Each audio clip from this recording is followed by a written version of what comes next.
अभी हम लोग देखते हैं कि रोल को दूसरे लेवल से भी हम लोग मैनेज कर सकते हैं, वो है फील्ड्स। ये थोड़ा सा डीप डाइव जैसा होगा क्योंकि उसको बहुत लोगों को ज़रूरत नहीं पड़ती है, लेकिन अगर आप उसको वाइजली यूज़ करेंगे तो एक ही CRM का एक ही फॉर्म आप मल्टीपल टीम को या मल्टीपल पर्पज़ से यूज़ कर सकते हैं। ठीक है, तो ये अभी हम लोग देखेंगे आगे field level permissions. Field level permission यानी मैं किसी यूज़र्स को पर्टिकुलर फील्ड के अंदर कुछ इन्फॉर्मेशन चेंज करने के लिए या फिर ऐड करने के लिए रिस्ट्रिक्ट कर सकती हूँ, या फिर मैं वो फील्ड का व्यू या फिर फील्ड ही हाइड कर दूँ with the role without going in studio. I can hide that field using role. अभी इसको यूज़ कैसे करेंगे या फिर आपको कब उसको यूज़ करना है, तो सपोज़ आपको किसी यूज़र को फील्ड लेवल पे पर्टिकुलर फील्ड आपको उनको नहीं दिखानी है या फिर उसमें एडिट नहीं करने देना है, तब आप ये फील्ड लेवल का रोल यूज़ कर सकते हैं। अभी सपोज़ करो कि दूसरा ऐसा पर्सपेक्टिव है ऐसा कि आपको एक ही फॉर्म है, वो फॉर्म को ना दो अलग अलग पर्पज़ से यूज़ करना है और वो दोनों पर्पज़ के लिए आपकी दोनों टीम भी अलग है। एग्जाम्पल लेते हैं लीड फॉर्म का। अभी लीड फॉर्म को ना आप एज अ प्रॉस्पेक्ट भी यूज़ कर सकते हो। प्रॉस्पेक्ट यानी लीड के एक स्टेप पहले का पार्ट जो आपकी मोस्टली बैक एंड की टीम करती है या फिर आप उसको बैक ऑफिस टीम बोलते हैं जो यूज़ करते हैं। तो वो पहले लीड वो प्रॉस्पेक्ट को क्वालिफाई करेगी, फिर लीड में कन्वर्ट करेगी। अभी उसके लिए ना मुझे दो अलग अलग फॉर्म्स या मॉड्यूल की ज़रूरत नहीं है, मैं एक ही फॉर्म को वो दो अलग तरीके से मैनेज कर सकती हूँ। तो सपोज़ कि प्रॉस्पेक्ट वाला जो चीज़ है ना वो मेरी बैक एंड की टीम यूज़ करेगी, बैक ऑफिस वाली टीम, और लीड वाला जो है वो सेल्स की टीम यूज़ करेगी। तो दोनों में डिफरेंस क्या है, तो लीड के टाइम पे ना मुझे कुछ एक्स्ट्रा इन्फॉर्मेशन लगेगी जो प्रॉस्पेक्ट के टाइम पे नहीं होती है। तो मैं ये चाहती हूँ कि जब back office team lead module use करे ना तो उनको ये 5 फील्ड ना दिखे, कोई भी 5 फील्ड आप उसको बोल सकते हो कि जैसे कि यूज़र्स की रिक्वायरमेंट की डिटेल हो गई, तो वो शायद अभी बैकएंड की टीम को ज़रूरत नहीं क्योंकि उसको सिर्फ क्वालिफाई करना है, तो वो बेसिकली बजट के ऊपर क्वालिफिकेशन हो जाता है। लेकिन जब सेल्स की टीम वही चीज़ यूज़ करे तो उनको वो रिक्वायरमेंट डालने के लिए ऑप्शंस दिखने चाहिए। तो इस पर्सपेक्टिव से आप फील्ड लेवल का रिस्ट्रिक्शंस कर सकते हो, या फिर ऐसा भी कर सकते हो आप कि आपकी सेल्स की जो टीम है ना, सेल्स की टीम में एक दूसरे को सबका डेटा दिखाना है, लेकिन अमाउंट जो है ना वो उनको खुद का ही दिखे, अमाउंट का किसी और का नहीं दिखना चाहिए। तो that can be also you can control with this field level access permission. ठीक है, फील्ड लेवल एक्सेस परमिशंस में भी अलग अलग पैरामीटर्स और उसके ऑप्शंस होते हैं। तो सबसे पहले read and right. Read and right यानी कि वो फील्ड के अंदर वो एडिट भी कर पाएगा और उसको देख भी पाएगा। ठीक है, तो जस्ट फॉर अ सिंपल अगर हम लोग देखें तो मैं अगर क्रिएट का फॉर्म ओपन करती हूँ यहाँ पे, तो यहाँ पे रीड एंड राइट मतलब मुझे यहाँ पे जो इन्फॉर्मेशन ऐड है वो दिखेगी भी और मैं उसमें चेंज भी कर पाऊँगी। This is called read and right. ठीक है, फिर है read owner right. Read owner right यानी मुझे इन्फॉर्मेशन तो सारे रिकॉर्ड्स की दिखेगी, बट मैं राइट यानी कि चेंज उसी में कर पाऊँगी जो मेरी ओनरशिप में होगा। तो लाइक दिस कि मतलब जहाँ पे असाइन टू के अंदर मेरा खुद का नाम होगा उसी में मैं चेंज कर पाऊँगी, बाकी सारे केस में वो मेरे लिए फ्रीज रहेगा। तो वो इनपुट के लिए वो आपको खुद के रिकॉर्ड के लिए अलाउ करेगा, बाकी सब में फ्रीज हो जाएगा। फिर होता है रीड ओनली। रीड ओनली यानी कि जितने भी रिकॉर्ड्स मुझे दिख रहे हैं ना, ये पर्टिकुलर फील्ड में मुझे वैल्यू सिर्फ दिखेगी, मैं वहाँ पे कोई भी नया इनपुट नहीं दे सकती। ठीक है, तो ये रीड ओनली हो गया। ओनर रीड ओनर राइट जो सेकंड वाला है उसका थोड़ा और डिटेल में मोर रिस्ट्रिक्टेड है कि मुझे दिखेगा भी वही वैल्यू जो रोल या फिर जो रिकॉर्ड जो है वो मुझे खुद को अलोकेटेड है, किसी और के ओनरशिप के डेटा का वो फील्ड का वैल्यू मुझे नहीं दिखेगा। ठीक है, और तीसरा होता है नन। नन यानी ना ये फील्ड मुझे दिखेगा ही नहीं, मतलब मुझे पता ही नहीं चलेगा कि फॉर्म के ऊपर ऐसा कोई फील्ड भी है। तो इस तरीके से आप फील्ड लेवल के अलग अलग ऑप्शंस का यूज़ करके रिस्ट्रिक्शंस कर सकते हो। इनडायरेक्टली आप एक टीम के लिए पूरा फॉर्म डिज़ाइन कर रहे हो using this field level access and permissions.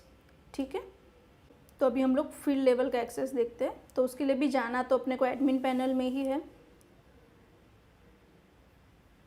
Again मैं रोल मैनेजमेंट में जा रही हूँ और सपोज़ मैं इसी रोल में चेंज करती हूँ, एग्जीक्यूटिव वाला जो रोल है, क्योंकि हमने प्रोफाइल भी उसका लॉगिन करके रखा है। आप किसी भी रोल में चेंज कर सकते हो बाय द वे, वैसा ज़रूरी नहीं है। मैं यहाँ से ना क्विक एडिट भी यूज़ कर सकती हूँ। मैंने पहले एडिट वहाँ से किया था, I just use quick edit, तो वो सीधा डिटेल में ही रोल को ओपन कर देगा, तो मेरा एक क्लिक बच जाएगा। This are tips. ओके, अभी फील्ड का आप एक्सेस कंट्रोल कर कैसे सकते हो? सपोज ना मुझे अपॉर्चुनिटी लेवल पे जो अपना अमाउंट वाला फील्ड है ना उसके लिए रिस्ट्रिक्शन करना है। तो आपको ये ब्लू लिंक दिख रही है, मतलब आपको समझ में तो आया होगा कि ये क्लिकेबल है। When I click on this module तो ये इस तरीके से पूरा अपॉर्चुनिटी मॉड्यूल के ऊपर जितने भी फील्ड्स हैं वो सारे फील्ड का लिस्ट यहाँ पे आ जाएगा। ऐसा नहीं है कि मैंने फॉर्म पे ऊपर रखे उतने ही फील्ड्स आएंगे। This will be showing you all those fields which are created in opportunity module. जितने भी फील्ड है सारे फील्ड आएंगे। बाय डिफ़ॉल्ट ये रीड एंड राइट में रहेगा। अभी जैसे हमको ना उनके लिए कंट्रोल करना है अपॉर्चुनिटी का अमाउंट का फील्ड। ओके, एंड यहाँ पे अपॉर्चुनिटी अमाउंट कहाँ पे है?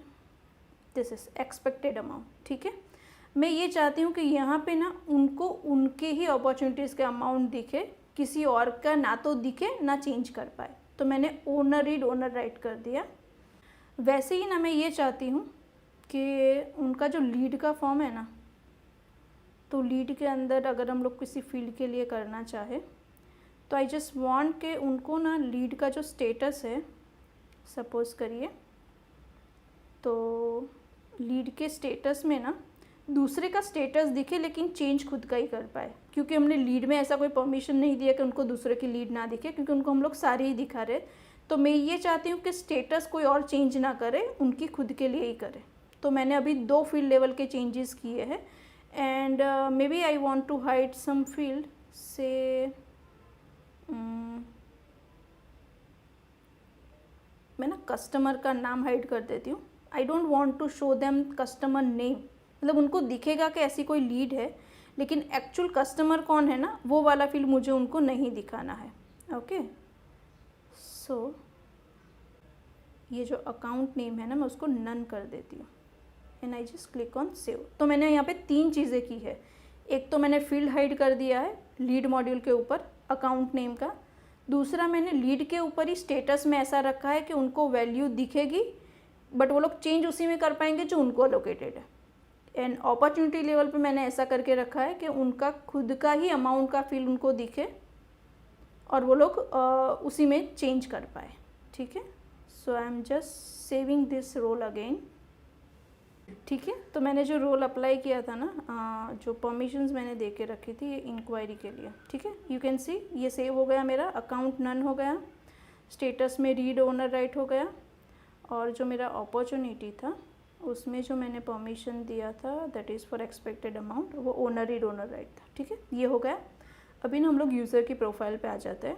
क्योंकि मैंने वो सेल्स एग्जीक्यूटिव में विजय को अलोकेट किया था तो मैं इसी में चेक करूँगी।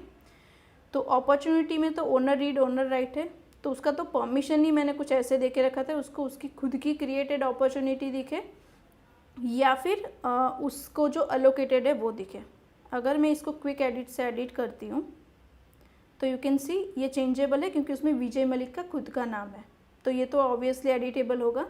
अभी दूसरा चेंज हमने किया था इंक्वायरी मॉड्यूल के अंदर, जिसे हम लोग लीड मॉड्यूल भी बोलते हैं।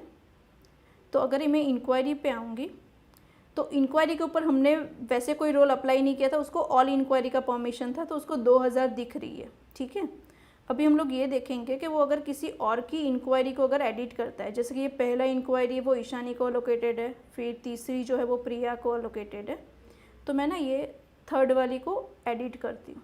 तो ये क्विक एडिट आप यूज़ कर सकते हो ताकि डेटा सीधा एडिट व्यू में ओपन हो, otherwise you can use this one also, पर आपको फिर एडिट पे अगेन क्लिक करना पड़ेगा। सो आई यूज़ क्विक एडिट। अभी यहाँ पे ना मैंने परमिशन ऐसे दे के रखा था कि एक तो अकाउंट नेम हाइड हो जाएगा, तो आपको दिख रहा है यहाँ पे अकाउंट नेम नहीं आ रहा है क्योंकि मैंने कस्टमर का नाम नहीं दिखाना था जो किसी और को अलोकेटेड है।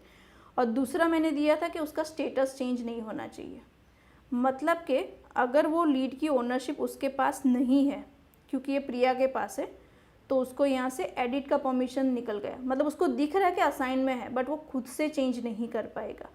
सो इन दिस वे आप फील्ड लेवल का एक्सेस भी यूज़र्स को दे सकते हो। ठीक है, तो अभी तक हमने जो देखा वो रोल लेवल का पूरा मैकेनिज्म देखा कि रोल कैसे कॉन्फ़िगर होता है, किस टाइप के रोल्स आप बना सकते हो, क्या क्या लेवल के एक्शंस को आप रिस्ट्रिक्शन कर सकते हो, इवन फील्ड लेवल पे जाके भी आप वो चीज़ कर सकते हो। फिर हमने ये देखा कि रोल अप्लाई कैसे कर सकते हैं, तो हमने देखा कि वो यूज़र्स की प्रोफाइल को एडिट करके कर सकते हैं आप, यूज़र के लिस्ट में जाके मास अपडेट से कर सकते हो, या फिर रोल के नीचे जाके भी आप यूज़र को सिलेक्ट कर सकते हैं। और वो रोल अप्लाई होते हुए आप कैसे देखोगे, तो जैसे मैंने बोला कि आप वेब में सिर्फ रिफ़्रेश करोगे वो रोल आपका अप्लाई हो जाएगा।